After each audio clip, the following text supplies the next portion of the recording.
Right, I'm going to get cracking. We've got lots of people still filtering in. I'm going to just start with a bit of an intro. So for the people that are already here, welcome. Thank you everyone for joining us. My name is Jazz. I'm from Manifesto, and I'm joining you from a fortunately very sunny New York today. Also on the panel, we've got Sam Jordan from Manifesto in London. We've got Johnny Caldor from Pugpig, also in the UK, and we've got Tim Rowell from Piano, also in the UK. You'll also notice we've got a very attractive avatar logo of building a subscription business. That's Kim, who is our host today, and she'll be doing all the logistics. If you do have any problems with anything, if you could just drop it in the chat to Kim, she will sort it out with you. She might not be able to message you directly, but she will definitely be working on it, and we'll see it in the chat. That is part one of the housekeeping that I'm just going to quickly go through before I hand over to the panelists. The other thing is, I'm sure you're all used to Zoom during this period. The way that we're going to work for this webinar, masterclass, is please only use the chat if you have a technical issue. If you have any questions, please could you use the Q&A. If you're not sure where the Q&A is, you can find it on the menu bar, which should be along the bottom of your screen, called Q&A. It will be a little pop out, pop your question in there. I will be looking at that throughout, and we will be taking questions throughout. As much as possible, we want this to be an interactive session, so please do post questions throughout, and I will do my best to answer them all and give you shout outs as much as possible. Other things to just mention are, this is being recorded. You'll have seen that in the top left-hand corner, hopefully. You are not on screen and you are on mute. So the only people being recorded are our lovely panelists. So don't worry if you haven't brushed your hair today or you're in your gym kit or anything. It won't be being recorded. The recording will be posted on our website, which you will have the link to, and we will share at the end. And that is available for free to everyone, and you can share it with as many people as you like after this session. That's everything on housekeeping. Just again, a reminder, please do use the Q&As. I will be there throughout the session. Just to kick us off, I just wanted to do a quick show of hands. That is, if you go to your participants tab at the bottom of it, there should be a raise hands button. By show of hands, how many, oh, hello, I've already got some shows of hands. Welcome. By a show of hands, how many of you are already in a subscription business?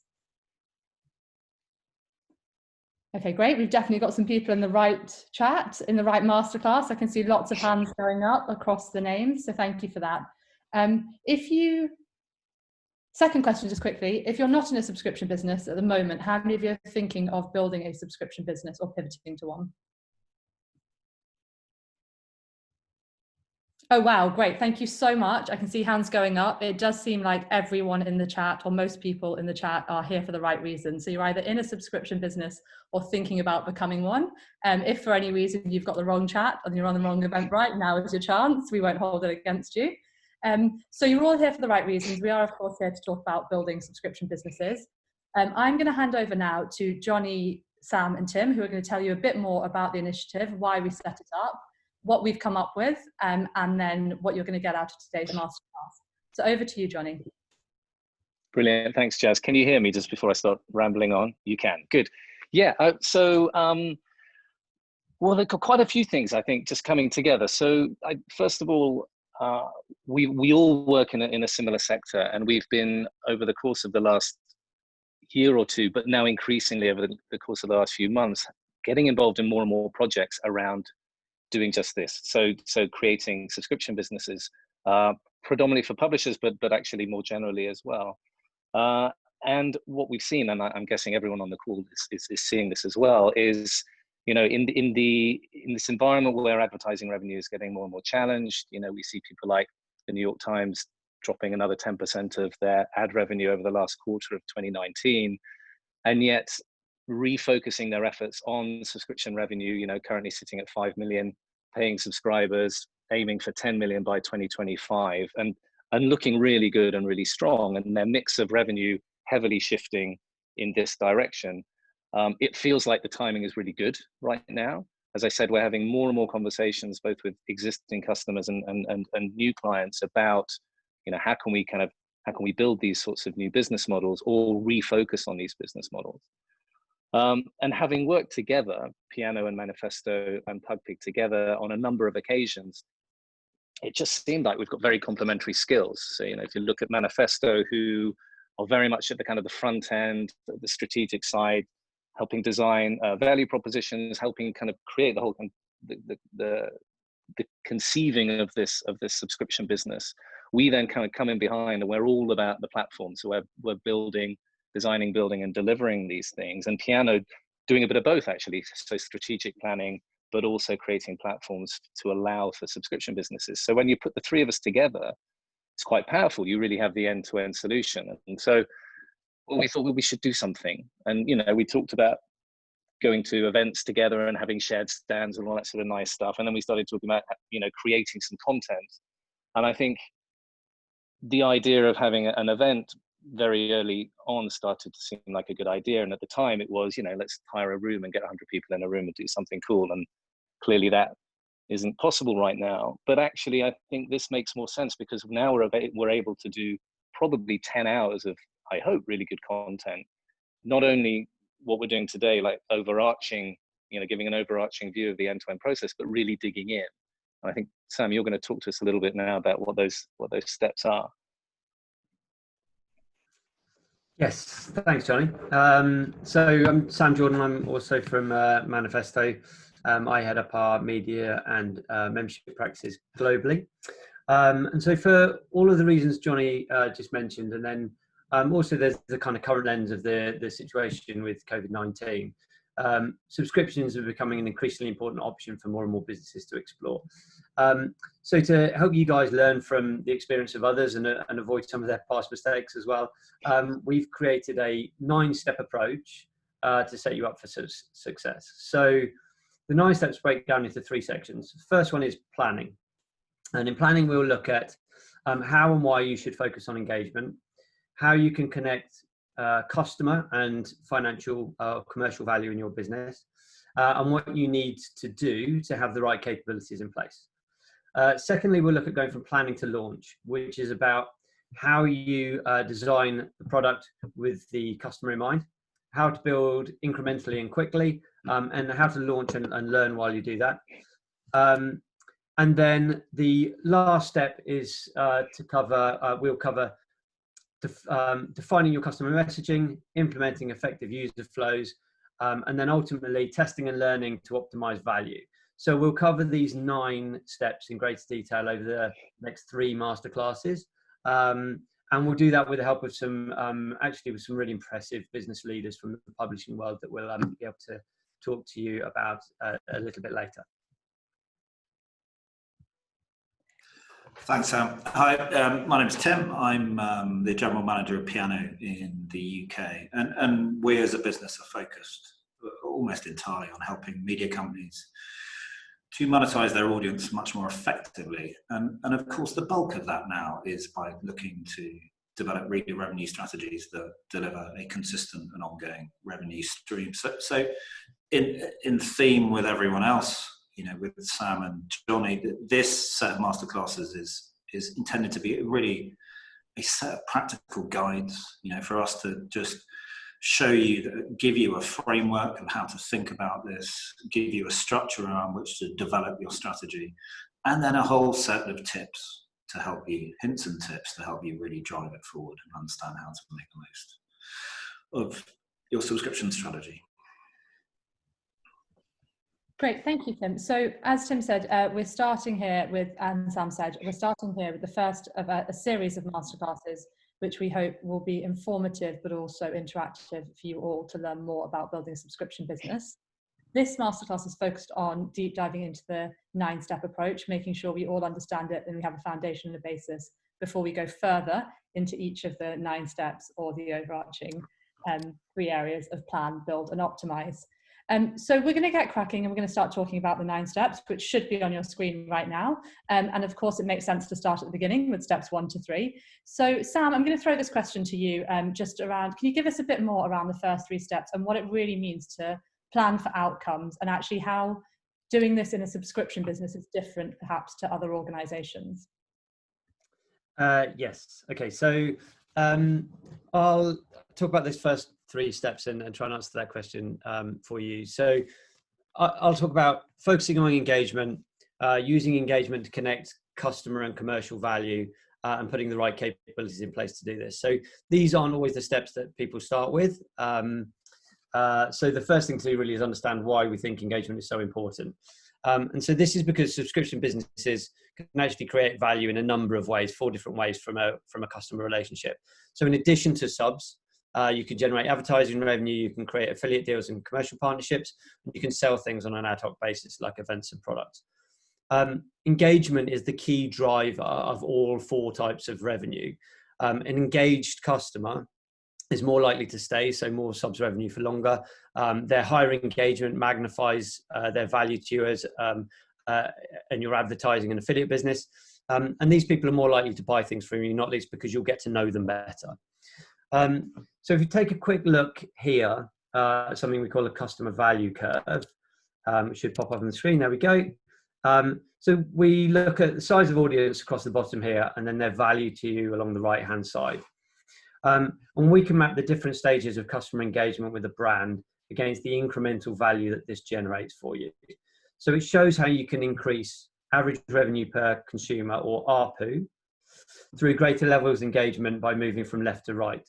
And this also introduces the second kind of important point here, which is the connection between the value to the customer and their value, their commercial value to your business.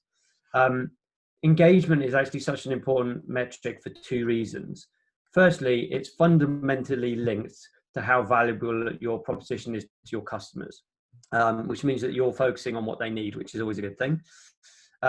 Secondly, it's a leading metric, which means it comes before revenue. So instead of focusing on sales, which is a historic number, something that's already happened, you can focus on a live metric, which when you increase it will lead to more revenue. So you're able to kind of operate more actively in that space. So this is why we encourage subscription businesses to reframe their metrics. These businesses are powered by engagement, so they have to make engagement the metric that matters most to people throughout the organization. And remember that greater engagement is the thing that pushes customers up and to the right of that customer value curve. So it's not a fluffy metric at all. It's a metric that's directly linked to commercial value and revenue. And then finally, we say that you have to put the right capabilities in place to do this. Engagement is a team sport. It's often the kind of baton handed over to marketing. They're actually only one small part of this. You need marketing, editorial or content, product, data and technology to all work together and be aligned around engagement. So you need the right tools in place to orchestrate engagement across that customer journey from unknown to paying, and then ultimately to the premiumization of that customer relationship. You need to prioritize first-party data to power actionable insights and personalized experiences. And you need to create content that customers can find some unique value from you in that. And that should always be the focus for a publishing business. So focusing on engagement, reframing the metrics, and building engagement capabilities are what you need to think about at the beginning. And that should really feel quite different from how you would approach building with a different business model. Thanks, Sam. Yeah, there was loads in there, and I'm just going to pick up a couple of things before I just get into the questions and Q&As that are starting to come through. Just looking at the graph, I can see really clearly how once I've mapped this, which is going to be question 1, how easy is it to map this for most businesses, how I would get from kind of left to right. I think some of the questions that we're starting to see is a concern of getting from bottom to top. So can you just talk a bit more about firstly, how you can map this ARPU, and then actually how you can manage kind of moving up and across at the same time, both from a customer perspective of appetite to buy and from an internal perspective of appetite to put up pricing structures on paywalls. Yeah. So the first thing to do is kind of think about the individual propositions that you can offer to customers and break those down. And some of them will be channel related, some of them won't. But then think about how they map along that relationship and how they deepen somebody's engagement, and at what point you're asking somebody to actually put their hand in their pocket and pay for something. And then once that's happened, then you can think about how you might increase their value. The one thing I would say about this is it's not necessarily a linear relationship where everybody starts on the left and then ends up in the top right. If you have a portfolio of propositions, what you should be trying to do is help everybody rise to their kind of naturally highest point of value on this curve. So some people are just going to always going to live on the left-hand side, and only a few people are going to live on the right-hand side, and that's absolutely fine. It's about optimizing the value that you can find. The ways that you can move people upwards and right, engagement is a key one. Obviously, if you can personalize experiences, if you can think about how you map a journey from one proposition to the next, that's really important. And obviously making sure you have propositions that mean people have somewhere to go. There are other levers as well. So pricing is one as well. And like I say, actually making sure that you have the right propositions as well. So there are a number of ways that you can move people across. I suppose one of the key thing at the beginning is making sure people have somewhere to go so you can optimize their value. Thank you, Sam. Of course, we're starting to get questions filter in, and we always do, about, can you give us a real life example? And I know that in Masterclass 2, we're going to actually have some clients on that will talk through some of this in a bit more detail. But would it be possible to just maybe talk about some of the barriers that you found to kind of utilizing this thinking in some of your client experiences? Yes, and you're right. So we'll hear some from some people that have already deployed this approach or who are beginning to. One of the challenges you'll find is quite often these propositions will exist within your business, but they'll all be owned by different people with different agendas. This actually takes you back to one of the most important things, which is taking the customer view and helping the customer find their way to the most valuable things. That's not always an easy thing to do, and sometimes the organizations are going to get in the way of that. So thinking about how you can use this approach to increase average customer value, your ARPU, is a good way to actually start to help the business understand the value in doing this, and you can use the kind of pull of that additional revenue as a way to help create the links between these different propositions. Thank you. That's a very popular question I've noticed a couple of times. And just a reminder that please do put your questions in the Q&A, not in the chat. It just helps us to make sure that we are getting to all your questions. So you've started to give us a bit of a taste of actually how businesses are using this, and in your experiences and Manifesto's experiences, this is helping to structure thinking and actually break down some of the barriers once you can see it all in one place, and actually as a strategy for moving people and increasing the value or changing the value of relationships. So that's a kind of overview of steps 1 to 3 in planning. Once you know your propositions and where you want your audiences to play and how you're going to drive value from them, to steps 4 to 6. And this is really about building around the customer. And for that, I'm going to hand over to Johnny to give us a bit more about how you do that successfully across your organization and take it to market. Cool, thanks, Chaz. I feel bad for Sam. He had like 3 minutes to talk about something he could spend a week talking about, but hopefully you're going to get to spend more time talking about it later and next week. That's an hard time master, actually, to make sure we get through the questions. So I agree. Yeah. And we'll pick it up more in Masterclass too. Yeah, no, it's cool. So actually, can we have the slide up again, if that's possible? So I mean, this is a typical handoff actually between Sam and the Manifesto guys and us, which is that, by the time normally we engage with a customer, there is a good sense of the value proposition and, the business model at a higher level. And so then you've actually got to build this thing and launch it and get it out there. And that's the bit that we spend most of our lives doing.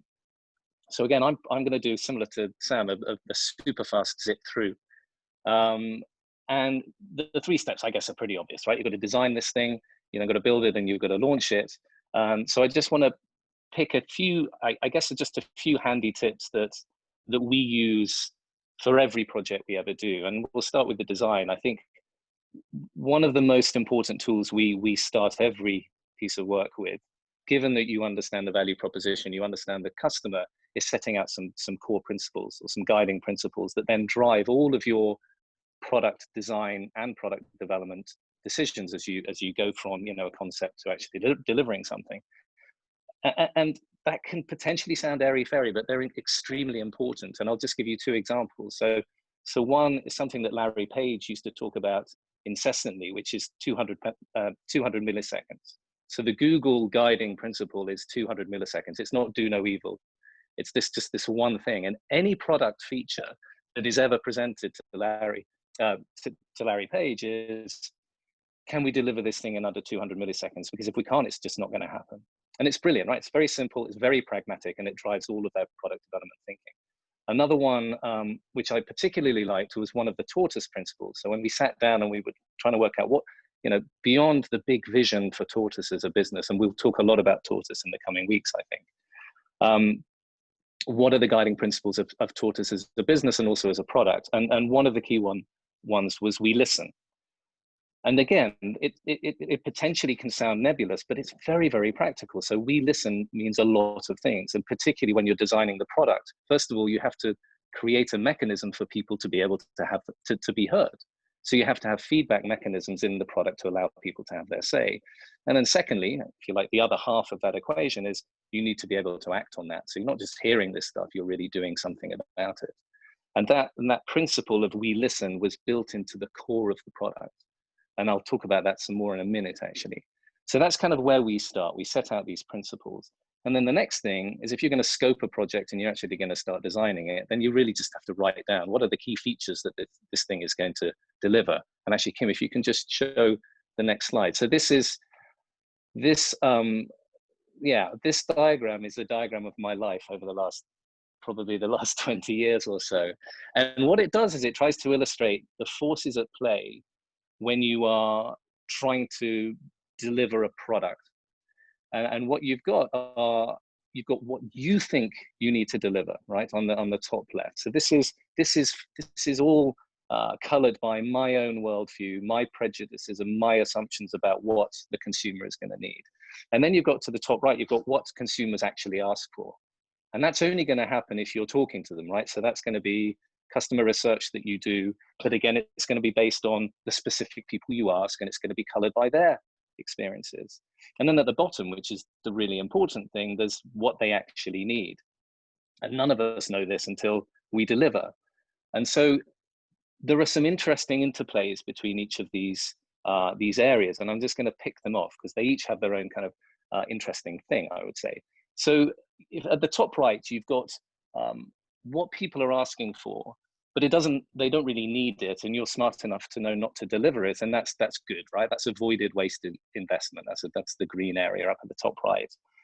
But then you've got things that people ask for that they genuinely do need, and you ignore that, and that's immediate failure. That's immediately expectation fail. And then at the bottom, it's a little bit trickier. You've got stuff that people don't ask for and you don't deliver. Turns out they needed it, and that's long-term failure. And you really are never going to know about that one again until you're actually live and you're up and running.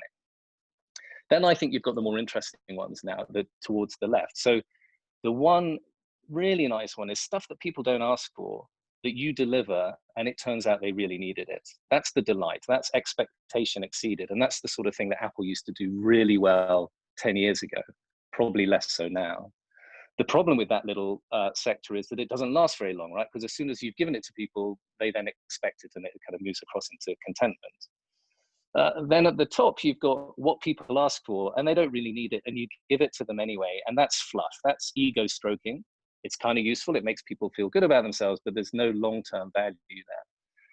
And then the top left, which I think is probably the most interesting one, and this is the one that I think can get in the way, or sorry, can insert risk and undue cost into projects, and it happens all the time, which is that you or one of your stakeholders vehemently believes that your audience or that your consumers need this. They're not asking for it.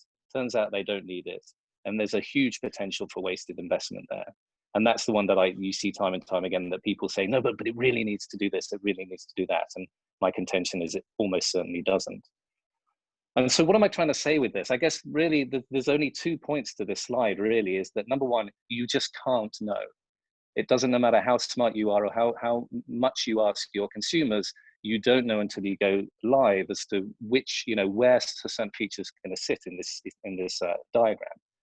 So Kim, if you can just go to so really then the conclusion here is the only way to bring these circles together and to minimize, some of these danger areas is to test.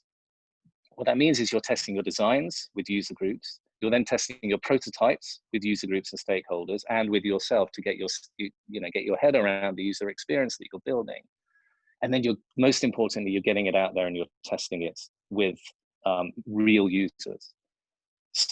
So sorry, that's just design. I'm going to be much quicker on the other two. And actually, in a couple of weeks, we're going to be talking with Claire Evans from the BBC and Michael Kowalski from Tortoise, specifically around this part of the process, not necessarily this diagram, but how they do product design. And they're pretty smart folks, actually. I would definitely recommend it.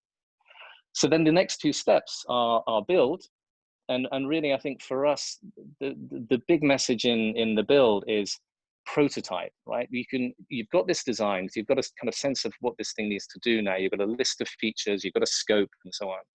You've got to build something very quickly and get it into people's hands, because as soon as you do, you'll start to redesign and you'll iterate over that design over and over again, because until you've actually got something working, it's very hard to know if something works properly or not. So create a prototype. It's not throwaway. Normally the prototype is step one of the build. It's not something that you have to go off down an alley to create. Whenever we do this, the prototype is basically the final product, just not complete yet. And then you've just got to get live, right? You've just got to get this thing live, and you've got to accept that if you've got a list of 100 things you want it to do, you should probably launch with 50 of them. Definitely don't launch with all 100. And then the last thing is launch. And I think for us, the big lesson in launch is beta testing. And just back to the question earlier around real world examples, I think Tortoise again is a great example. So Tortoise is a slow news organization. It's a membership organization at its very soul. I won't say too much about it. I could spend half an hour just talking about what Tortoise is. But anyway, suffice to say that their whole approach, I think, was genius, which was in October 2018, we launched a Kickstarter to create a founding membership. Those founding members were then told that the product will be ready in April, and you'll start paying your subscription fee from April. But what we did then was that we launched the beta product in January and gave them 2 months to play around with the product. So this did a whole number of things. Number one, it made them feel like they're part of the process. So every one of those founding members was treated specially. They were getting access to something that wasn't on the market yet, and they were being genuinely asked, please tell us what you think about this. Not just what you think about the technology, not just what you think about the user experience, but what do you think about the whole product, the journalism, how often we publish, what sorts of stories we publish. And there was a big button right in the middle of the app, which was the primary way we engage people in Tortoise, that said, tell us what you think. And for those 2 months, the most important thing was having that feedback from those founding members. And it was incredible, although not surprising in retrospect, how positive that feedback was. There was none of this, normally when you do a big launch and everybody's shooting at it and everybody's complaining about how rubbish it is, this was exactly the opposite, because everybody felt like they're part of the process. So I would say running a beta is so powerful. And then the last thing, and leading into Tim really, is then just how do you measure success? Once you've launched, how do you measure success in order to be able to change things, iterate, and relaunch? And actually Sam touched on this as well. These are not your normal KPIs. Just sheer scale is not interesting here. It's all about engagement and loyalty and advocacy. So I will stop talking now. I think I might have gone over my allotted time. Sorry. Okay, thank you. Thank you for that. So just quickly, I'm going to pick up on two key things. I'm sure what you said about not having to do the 100 things on the to-do list and only doing 1 or 2 is music to some people's ears in terms of resourcing, investment, and everything else. I suppose the flip side of that is you talk a lot about test and change or iterate. Just culturally, for a lot of organizations, that can be quite a scary thing to do, to put something out into the world, realize it's wrong, and then take it back. So could you just tell us a little bit about some of the principles, like you mentioned with the Kickstarter and the beta group for Tortoise, some of the principles that you help organizations work through to do testing in a safe way, in a risk-averse way, I suppose? I think honestly, it's almost entirely about expectation setting and communication, because if you if you launch with all, with a big fanfare and make a big marketing noise around something, then you have to expect that you're going to get shot at, and you're going to put your potential customers in a more combative position. I think if you communicate very clearly, look, we're putting this thing out there. We're actually not sure this is the perfect product. In fact, sorry, scrap that. We know this isn't the perfect product, but we think it's a really good first step. And along with you, we're going to make this better. I think that it's just a really great message, right? And funny enough, we all take a crack at Google, but it's something Google have done for decades now. They'll put stuff out in the market, and sometimes it dies and sometimes it flies, and they'll put their effort in once they know that people care about it. And I think that's just a really wise approach. So yeah, that would be my message, is just, and actually you said something specifically important there as well, which is that you can't have any sacred cows, right? You have to be willing to let go of pet features. And again, this goes back to that section on the Venn diagram, which is the kind of avoided wasted investment thing, is that there will be people in your organization, and probably quite senior people in your organization, who have pet features who they think are absolutely crucial to the success. And the only way you can get around that, I guess, is data, right? You ask the audience, but ultimately the data will tell you whether things are successful or not. But yeah, sorry, to answer your question, it's all about expectation setting and communication. Thanks, Tony. That's a brilliant segue into the last 3 steps on our 9-step approach, then 7 to 9, which is all about optimizing, having the right data to be able to do that, and then being able to move in market. So Tim, do you want to tell us a bit more about steps 7 to 9? And yeah, if you could pick up on the question as well around just how you get to the right data and get your organization aligned around the right way of working for the customer. Yeah, absolutely. Thanks, Jazz. So step 7 to 9, the reality is when you start a subscription business and you're looking to drive that revenue, you have to think very differently about that audience and the actions you're requiring them to take. The reality is there is no single conversion rate. And if you are talking to anyone who works in the subscription business, you suddenly realize that it's incredible, it's so data driven, that the subscription journey fundamentally is a series of micro conversions. And this is what we mean by the customer messaging strategy and implementing a user flow, is you need to think about all those interactions that a potential subscriber has with you, and then the interactions that an existing subscriber has with you. And you need to map out the messaging that you want to put in front of them at the right time in order that they take the right action. And Kim, if we move to the next slide,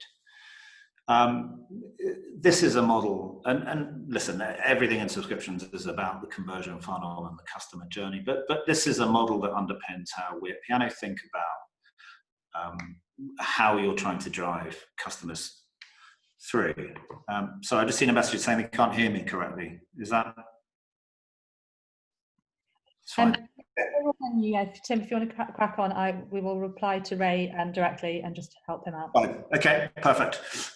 So look, there are phases that users have in their journey with you. And think of it this way, on any media site, you have people who are new, they're first-time users. And in any typical month, it's amazing the proportion of users on most media sites who are just those one-off browsers. And we're at an advantage in Piano. We've got sort of 400 customers, and we are able to look at the aggregate data, anonymized obviously, across all of those clients.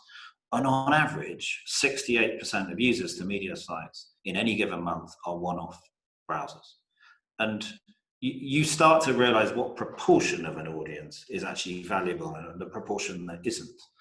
And what you're trying to do is you're trying to take those one-off browsers and take them to the next phase by taking an action. So ideally, you want to make them become more active, and you want them to consume more content. Once they are consuming a few pieces of content a month, you want to know them. You want to encourage them to register. Once they're registered, you want to propose an offer to them. You want to try and get them to subscribe. You want them to then convert, become a customer, Once they're a customer, you want them to renew, you want them to become a loyal advocate for your brand. And you're working through this journey at every stage, trying to understand what is the right time to put a message in front of them to take that next step. And it's this kind of structured thinking that you need to take forward when you're implementing a subscription business on the web or, via apps or combined. And this is where, we will, in a later webinar, walk through that whole process to understand how to map out those journeys.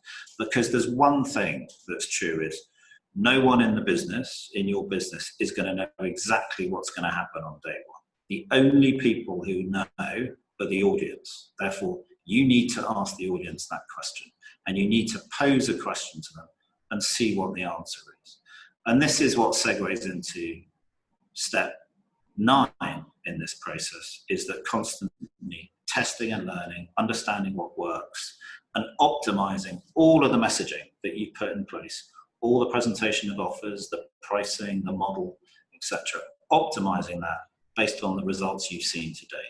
And this is where you sort of dive down into the detail and understand what it is that works for your audience. However, and Kim, if we could move to the next slide, there are some things that we know to be true based on our experience. And these, if anything, leave today with these 10 tips going around your mind, is you should harness the quick converters on your site. Now,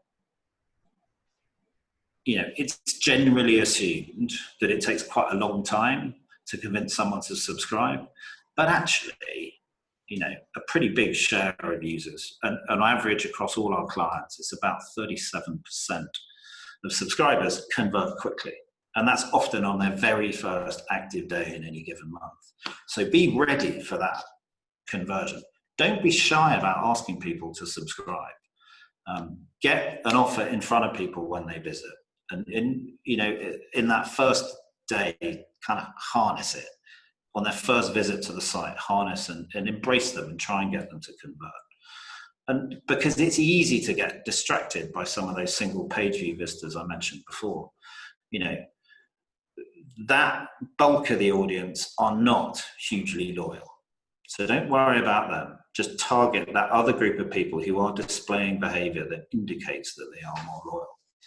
Secondly, whilst clearly a greater proportion of consumption is now on mobile devices, it remains true that the conversion rate on desktop is on average, as we see it, 4 times what it is on mobile. Don't forget desktop. You're going to get, there are a number of key reasons for that. One is, it's a real pain to fill out, registration forms and details on a mobile device, but people like doing it on desktop. But don't forget desktop. Focus on it. The conversion rate is better. Of course, once people are a subscriber with you, that cross-device usage is absolutely critical. So they will probably use it more on mobile, but you will continue to see a large proportion subscribing from desktop to start off with. The other thing is, what we know to be true is, search, traffic referred from search converts at nearly 3 times the rate from social. So, it's really important to invest on that and understand how those users come into your site, and the difference of those users to someone who's browsing your website normally. The act of search in of itself does display a degree of intent. So capitalize on that, understand why they've come in. And social users tend to be a lot more passive. It's interesting. We are certainly not saying that social users are not valuable. They just appear to be less valuable than people coming in via other routes. The key thing, point 4 here, is asking the right people to pay at the right time. Now, what we know is on all the we've got 400 clients, so roughly 1,000 websites. Only 5% of their audience actually ever sees a subscription offer. And it's pretty remarkable when you think about it, that actually people are browsing these sites quite freely, and not actually being asked to subscribe. There are a number of reasons for that. Sometimes meter heights can be a little bit high. There are actually not that many premium articles if that's the model they're following. Or indeed, the subscription landing pages are quite hidden. But it's quite important to, if you are pursuing a subscription strategy, be quite open about it. Don't hide it. Make it clear in the design of your site and in the design of your product. And then, the other sort of secondary point in that is understanding what behavior it is that actually results in a conversion is critical to then knowing when to interrupt someone and when to present them with a message. There's no doubt you will see over the next year, 18 months, many more sites operating sort of algorithmic paywalls, or paywalls that are purely driven by propensity modeling rather than a fairly flat, right, you can read 5 pieces of content, or indeed a premium model. In other words, the model that will emerge and most people will start to use will be paywalls that you hit the paywall at a point that it looks like you are most likely to subscribe. So everyone, it's a personalized paywall. The other point 5 is email. Email has the highest conversion rate of any acquisition channel, and often gets overlooked in a kind of subscription strategy. So what we know, for example, is if you get someone signed up to your newsletter or an editorial newsletter, they are 10 times more likely to become a subscriber than someone who hasn't. So thinking through how email fits into your subscription acquisition channel is a really critical part of developing your broader strategy. The other thing is conversion rates. People obsess about them. In some cases, low conversion rates aren't that bad. In others situations, high conversion rates aren't always good. It depends how your overall volume of traffic. It's just important, to understand why that conversion rate is happening. So you need to be able to analyze data and have those skills in-house, or have a partner who can help you analyze that data and understand what it means about what is happening. The other point, just in terms of payments, because you'll spend a lot of time thinking about payment when you enter into this, is PayPal is a really good method of payment. We see it's about 30% of our clients' transactions where they offer PayPal. One of the key benefits is that PayPal has a backup payment method. So if your card has expired, for example, then it defaults to your bank account to draw the payment. So the churn rate is less for users who are paying via PayPal. Point 8, don't price too high. Lower prices can mean higher revenue. And you've got to understand that demand and supply curve and understand, the price elasticity, and get really to the point where you're optimizing your price correctly. But there is always a point where going too high is going to kill off the opportunity for you. Think carefully about cancellation and try and reduce the risk of an early cancellation. Giving, for example, we encourage most people when they're starting out, push an annual subscription above anything else, above a monthly, for example. If you don't have to offer a monthly subscription, don't. Just offer annual, because of course a monthly package, you're giving people 11 times, 10 times to churn. Whereas with an annual, you're getting them in, you've then got a year to delight them and to keep them with you and to get them to the point of renewal. And then finally, and I think the most important thing is, all of these insights I'm talking through here are based on clients and an analysis that has come as a result of asking questions of an audience. And this test and learn cycle, just have a rolling program where you're consistently asking questions of your audience, whether it's running split tests on pricing models or packages or length of an offer, whether it's raising or lowering page view heights, meter heights, whether it's locking more premium content than less premium content. Constantly testing and iterating to understand what works is absolutely critical to having a successful subscription business. And listen, over the course of the next few weeks, we'll dive into each of these and other insights in a bit more detail. But I just wanted to get across today some of the sort of thinking you need to start adopting in order to make your business successful. Thanks, Tim. I'm just going to say thank you for all the approaches that all three of you have shared through this, and echo Greg Sanderson has written, I run a charity with a membership of 360 schools across the world. These 10 steps are super useful. Thanks, Tim. So just echoing, thanks for sharing those and giving us a whistle-stop tour. And as you mentioned, there will be an opportunity to deep dive into them in the follow-up masterclass. I just want to pick up on one of the points you talked about throughout that, which was search and actually the different channels of bringing people into your owned channels. We've talked a lot about kind of owned channels and what we can manage across the three chats. Just talking a bit more about the partnerships that you have with things outside of your control, so search, non-owned channels. Can you just tell us a bit more about how you should manage those relationships and where you should prioritize investment in search?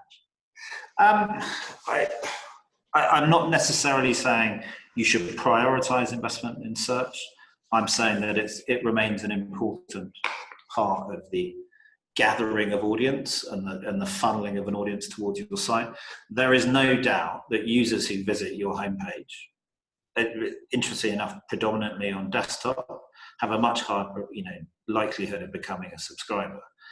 And I think the point we're stressing is many people sort of think, oh, well, people who come in our search aren't that loyal because they've just searched something and clicked on a link. That's not necessarily true. If you are able to track a user whose previous visit has come via search and add that profile of a user to one who's come directly to, your homepage, then it remains an important indicator of loyalty. And sometimes, quite frankly, people find it easier just entering into search the brand's name rather than trying to enter it as a URL. So it's not necessarily saying prioritize it. It's just realize how important it is, and to be honest, search is more important than social is the key point we're trying to get across. And actually, just to make sure that we've answered some of the questions in the Q&A, what you're saying is being able to track those people in the search and know where people are coming from and where the value is being driven is exactly. important. Yeah. Great. Thank you to all three of you for kind of going through that at speed and starting to answer some of the questions. I'm now going to focus on the questions that are coming in through the Q&A. But just before I do that, I wanted to give a quick summary of some of the things that I feel I've learned and that we've been talking about, which have really struck a chord with me.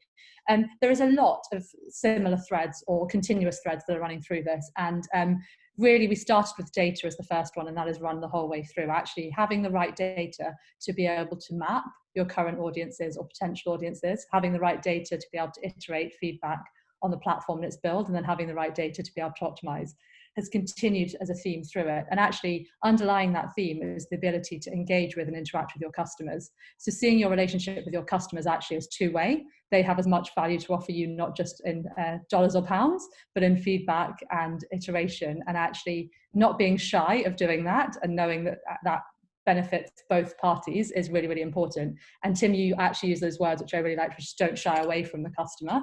It is exactly about that two-way valuable relationship. And the third thing I think is just this idea that we're very much moving away from the world of big transformations. It's all about micro changes, again, to steal a phrase from Tim, and actually iteration and step-by-step change. And that's as much as of importance for your organizations as it is for your customers. You're not trying to shift them from, as Sam said right at the beginning, right at the bottom of that curve to right at the top in one go. You're trying to build a relationship with them and take them on a journey. And not everyone starts at the bottom of that journey. So knowing where to start and how to move is about iteration and change. So I'm now going to shift, unless anyone has it, actually, I'm just going to ask Sim, I've combined you all into one initiative. Sam, Tim, and Johnny, if you have anything to build on that, just before I move to the Q&As. Okay, great. I'm going to take your silence as agreement. Good. So, yeah. I'm going to, just for the audience, just so you know, I am reading all of the questions that are coming in. I'm trying to aggregate them as best I can to make sure we cover as many topics in our last 10 minutes. There are three main things that I think are coming out at the moment. And I'm just going to start with the most simple one, and you could argue should have covered this at the top. There are some questions around the difference between subscription and membership and what it means to your curve, the way you put your platform together, the way you optimize and build. So I'm going to open that up to all of you, and just whoever wants to take it first. Go on, Sam. You're itching to have a go. Yeah. I saw the question come through about kind of where it sits on the curve. Get this a lot. The question: what's the difference between membership and subscription? So the way we always talk about this is that subscriptions is just a way to pay for something, right? And that could be a membership or it could be something else. But it's a way of doing a transaction which is more convenient for people. Both for the business and for the customer, if you get that right. Memberships are generally built on a deeper sense of emotional connection and belonging. So in its purest sense, membership really kind of belongs at that end of the spectrum. Subscriptions might be a way of paying for that membership, but it could just also be a convenient way of paying for access for something. Memberships tend to be more premium relationships. So that's the way we sort of define the difference between the two, but they obviously overlap. Yeah, I think so. And I'm going to bang on constantly about Tortoise because I think there are so many great stories around Tortoise. But what struck me about Tortoise as a membership business, versus a traditional content business who's then creating a membership around it or creating subscriptions around it, was just that Tortoise, because it was zero legacy, and sorry, just to explain the people involved, you have James Harding, who was the editor of the Times of London and the director of news at the BBC, and you have Katie Vanek-Smith, who was the president of the Wall Street Journal, and prior to that, marketing director at the Times of London as well. And so James is a content man, an editorial man. Katie is a absolute marketer and puts people at the center of the proposition. And James would put, I don't want to put words in his mouth, but he would put probably content at the center of the proposition. And I think when everyone was sitting around the table devising Tortoise, that to me was the biggest difference, is that you had someone at the seat of the top table, starting with the member and then building stuff around the member rather than starting with, hey, we've got all this cool content, how are we going to sell it better? And what that does is it's a different mindset, and also just the language that you hear in Tortoise and that you hear Katie use. That language creates a different set of behaviors when you're then creating this product. And I think it's fair to say that if you look at Tortoise and the Tortoise membership, they do feel very different. It does feel like a group of people who are in this thing together. They do events together, they're consuming the content together, they are part of the editorial process. And I think it all came from right at the very beginning, right when the business was being devised, having the member at the heart of the proposition and building around it rather than the other way around. Great, thank you. So I'm going to very simply over paraphrase and simplify. So a subscription for both customer and business is a way of paying, and a membership for both subscription and business is a mindset and relationship. So actually thank you for that. So the next set of questions are around the paywall. We're just going to get a bit more into this idea of making people pay. And I'm going to take Robert's question specifically because I think it articulates a few of the questions, which is basically, how do you manage this dichotomy of wanting the great content behind a paywall and making people pay for it, and the content on the left-hand side of the paywall, as he's called it, which is the left-hand side of the curve, which actually gains people's attention and audiences? How do you determine where to put things? And of course, we've talked a bit about the importance of testing and trying, and you don't know until it's in market. But could you just elaborate on that with any more thoughts, please? Yeah, so I think the question assumes that it's a binary decision. It's either a yes or no that this piece of content is behind or not. And I think our response would be that isn't necessarily true. You should have a system that gives you the flexibility to lock and unlock at will, and ideally lock and unlock content based on a user's behavior. But there has to be a point within that locking and unlocking, etc., that you are driving to someone towards an action. So, and what I mean by that is very practical terms, what you're doing with a premium model is you are trying to indicate that there is something of greater value. But in order for someone to understand that value, you have to give them a chance to sample it. So you just have to think through and test, what is that level of sampling that I offer the user to try and give them that next stage. If you give them too much content, then they're never going to make that shift. And I think there are countless brands that we can give examples of in the next few weeks who have got that element of the strategy wrong, and have changed things over time. But whether it's being done algorithmically through propensity models, I think the locking and unlocking of content, to use that phrase, is actually turning into quite a sophisticated exercise now that is actually aimed at individual consumers rather than the entire audience as a whole.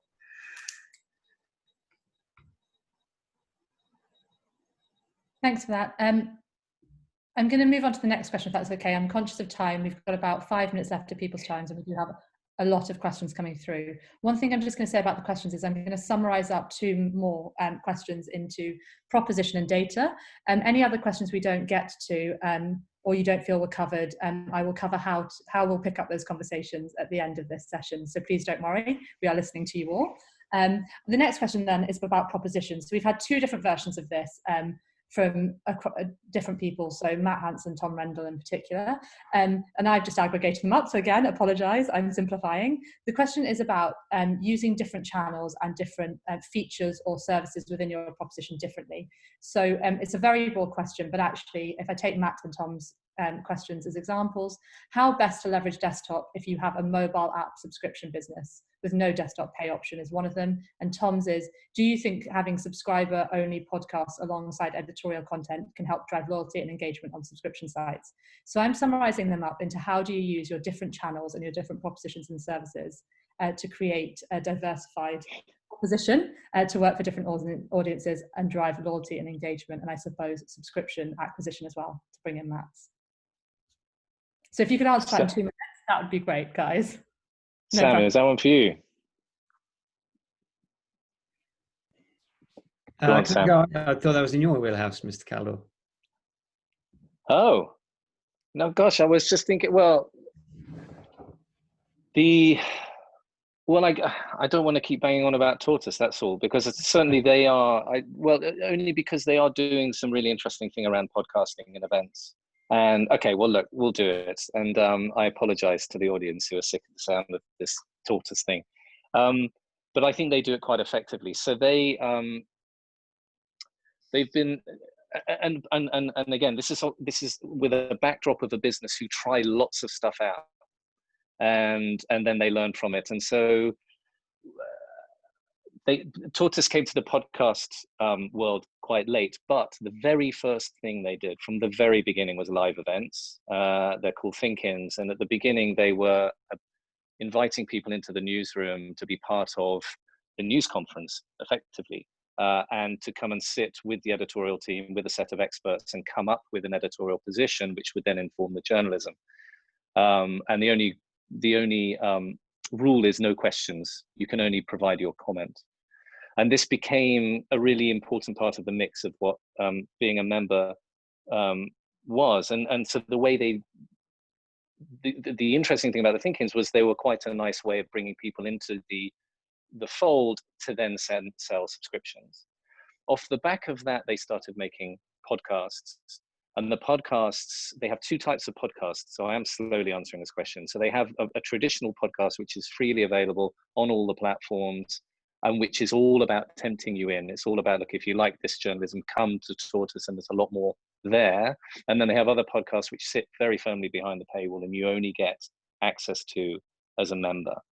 And now what they're doing is, because we're now in this pure digital event world, the Think-ins have gone fully digital. They've gone from events which have about 80 at a large Think-in to 2,000 people.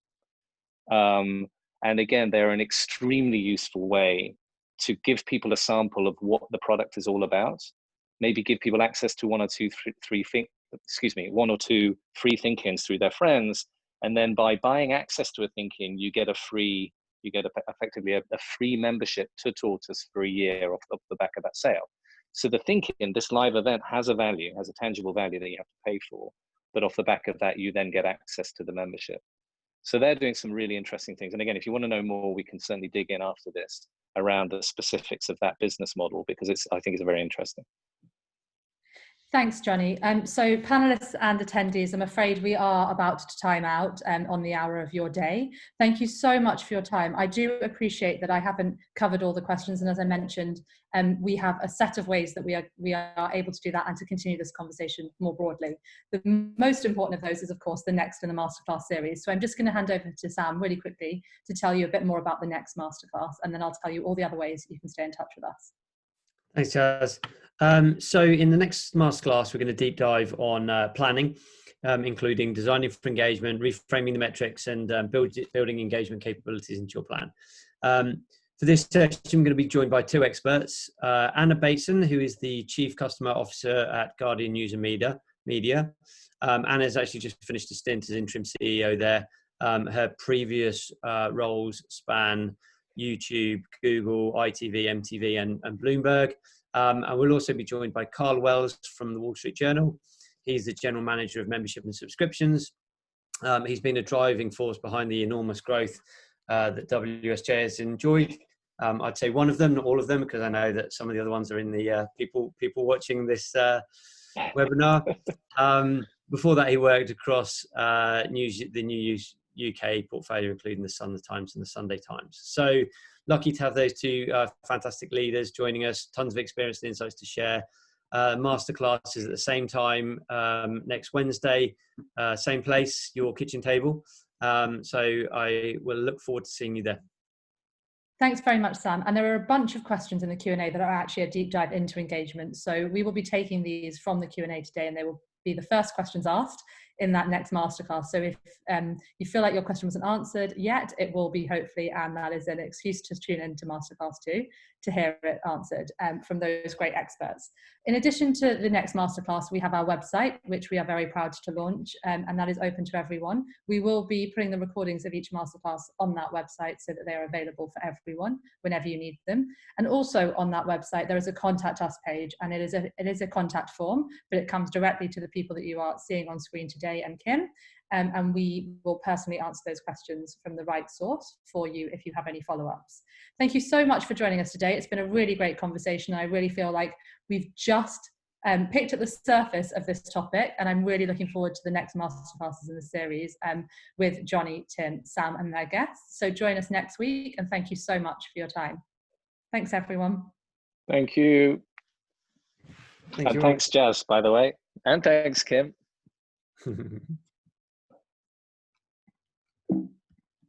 Nick wants to stay on. How are we doing? So, okay, people are dropping off. I've got to go, guys.